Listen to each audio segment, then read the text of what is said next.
इस सुंदर पहल के लिए पहले तो मैं माननीय गिरधारी राय जी को मैं नमन करता हूँ। और इस सभा में उपस्थित हैं भोजपुरी के सशक्त हस्ताक्षर हम लोगों के अग्रज अनिल ओझा नीरज जी, हम लोगों को आशीर्वाद देने के लिए वो चले आए। ये बहुत बड़ी बात है हम लोग के जो बीच में है। भाषाविद डॉक्टर गिरधारी राय जी, ऋषिकेश राय जी, सत्यप्रकाश तिवारी जी, और आज जितने लोग उपस्थित हुए हैं, ऐसा बहुत कम मिलता है तो सभी इधर हैं। और इसमें सुनना सुनाना एक अपने आप में महत्व रखता है। और सबसे बड़ी बात है कि हम लोगों के मैं क्या कहा जाए, पिता तुल्य माता उपस्थित हैं आशीर्वाद देने के लिए। चलिए मैं कविता को सीधे आता हूँ। माई का एक दूसरा नाम शक्ति भी है, और माई ममता के साक्षात प्रतिमूर्ति है। वो ममता में एक अद्भुत ऊर्जा है जौन एक बच्चा के सर्वांगीण विकास में महत्वपूर्ण रखेला। वही माई के आज आह्वान करते हैं। ये कविता माँ पर है।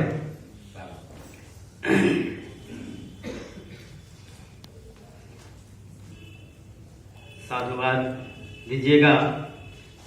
माई आँखिया में छलकत वो प्यार देखली, माई आँखिया में छलकत वो प्यार देखली, ओह में ममता भरल हम दुलार देखली, ओह में ममता भरल हम दुलार देखली।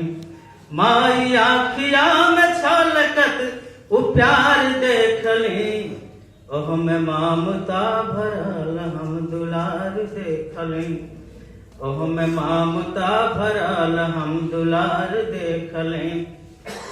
खूब दुलरावलू न कब बिसरावलू, अछतिया से हम के तुया पना लगावलू।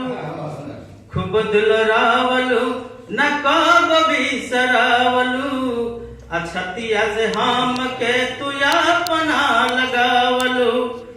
एक पल नाही छोड़ा बेकरार देखली, ओह में ममता भरल हम दुलार देखली, ओह में ममता भरल हम दुलार देखली। माई आँखिया में छलकत वो प्यार देखली, ओह में ममता भरल हम दुलार देखली।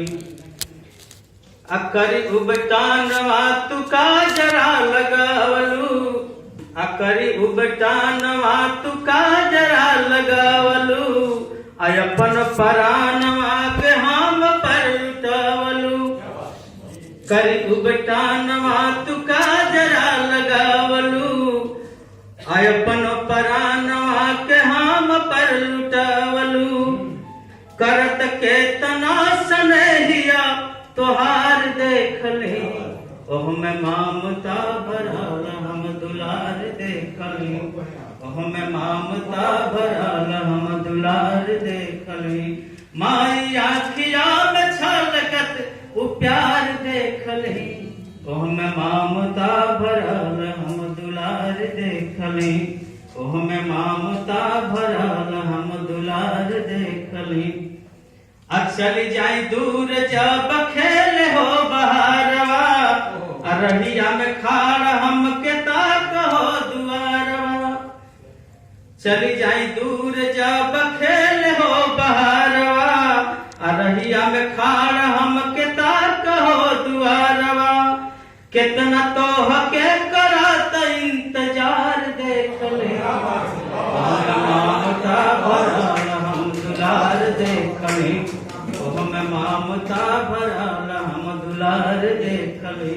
माई आँखिया में छलकत वो प्यार देखली, ओह में ममता भरल हम दुलार देखली, ओह में ममता भरल हम दुलार देखली।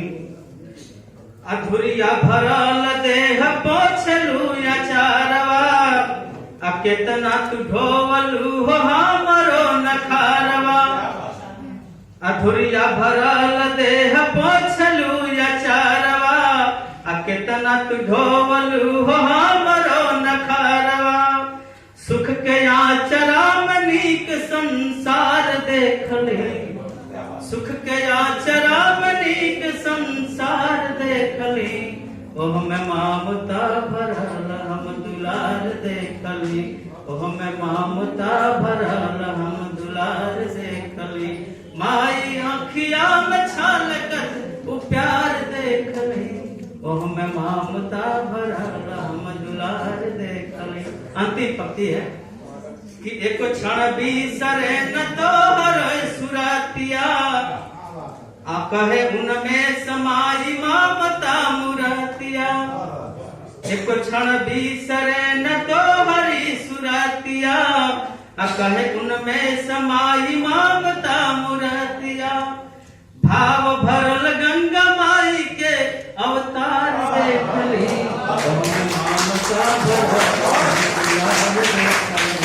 ममता भरल हम दुलार देखली माई आँखिया में छलकत उ प्यार देखली ओह में ममता भरल हम दुलार देखली ओह में ममता भरल हम दुलार देखली।